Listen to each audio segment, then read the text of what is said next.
So I hit page 1 of the leaderboards today, and I'm actually really excited about that. This is actually the highest I've ever been on the leaderboard, and I've come a really long way. When I first started battling, it was really rough because I didn't really know how the battle system worked. I still thought we had to tap on the circle to charge your moves.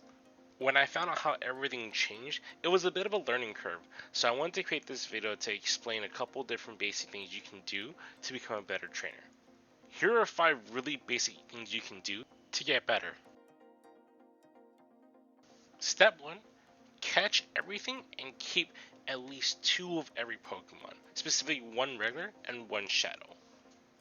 Before I used to only collect hundos and shinies because I didn't know battling was really a thing. This is the first piece of advice I give to every player that's just starting the PvP scene. The reason why I recommend this is because you never know when the next big Pokemon is going to come out.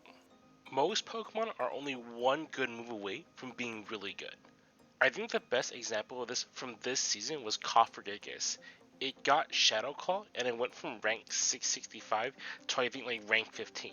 That's a huge jump. And this can literally happen to any Pokemon.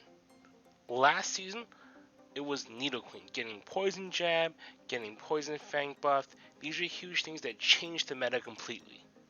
And this can really happen at any time. Every season, Niantic usually does a couple different move changes or adds a couple move to a couple different Pokemon. With these changes, it can completely shift how we play the game. If you look at my collection from the Great League as well as the Ultra League, I have a lot of really strange Pokemon. And the reason is because, once again, if a Pokemon ever gets a good move, it can really change the meta. Try to collect as much Pokemon as possible. Whenever a new Pokemon comes out, it's always good to go hunting. When Squova came out, I think I caught over 200 Squovas just to make sure I had one good one for Great League as well as for Ultra League. With Inky, I'm doing the best I can to find as many as I can, but it has been a little more difficult because it is a rarer Pokemon. Tip number 2, play Pokemon that you like.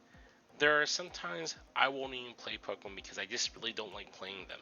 I think the best example of this is that I actually have a really good Azumarill. I think it's a rank 13. It's pretty solid, a very strong Pokemon, but I actually very rarely use it because I just don't really like playing Azumarill because it doesn't fit my style. Pick a style that you like and then kind of stick with it. Some of my favorite Pokemon are like Ninetales and Electrode, both of which aren't super high in the rankings, but they tend to have a lot of play in a lot of formats. Last season in the Great League Remix, I actually ran a Shadow Ninetales Hypno Electrode team, all which were not even breaking the top 50 Pokemon, but I did really well with it and even got a rating of 3200.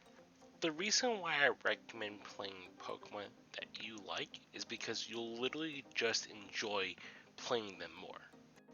Winning with Pokemon that you enjoy will bring more satisfaction to your victories. I know multiple players who just really despise playing Pokemon like Azumarill, like Stunfisk, and they just never use them.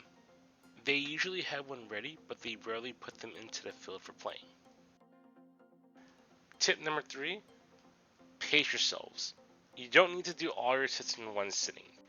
Don't rush your battles because there are times where it can get frustrating. If you play on tilt, your games will only get worse.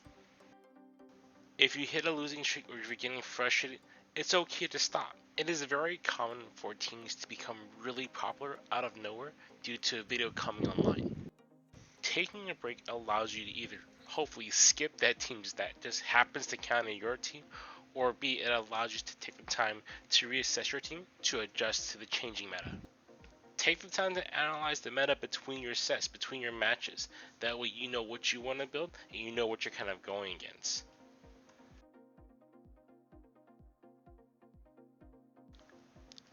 Tip number 4, and I know this sounds really obvious, but learn the basics of the game. Some of the basics include things like type charts, Pokemon types, Pokemon moves.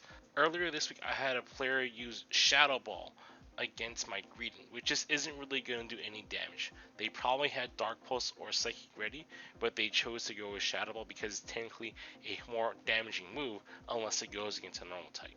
Take the time to learn Pokemon types, take the time to learn what attacks each Pokemon has.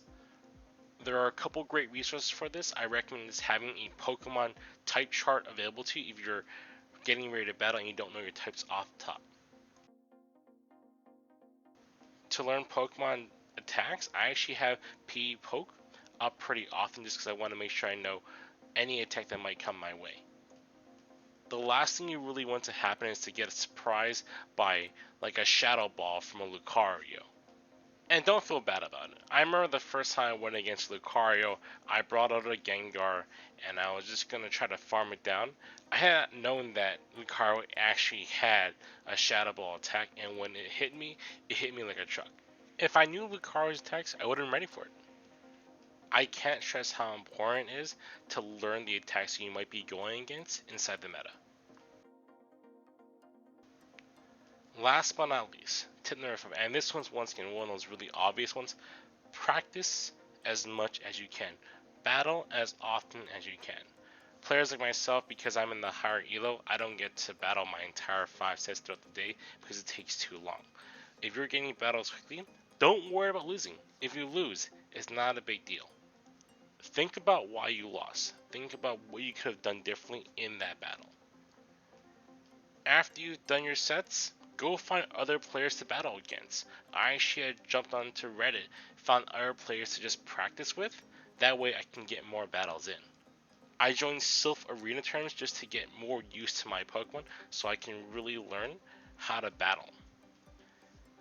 Battling really isn't as simple as just bringing your Pokemon in and tapping their screen. It's a lot more than that. You have to understand how a battle should really play out. One of the easiest ways to get better at anything, and this is non-exclusive to Pokemon, is to literally just practice as often as you can. And those are the 5 tips that I recommend to every player trying to get better at Pokemon Go Battle. I hope you all enjoyed the video, and if there are more topics that you would like me to cover in detail or more specifically, feel free to leave a comment and I'm more than happy to cover them. Thanks for watching.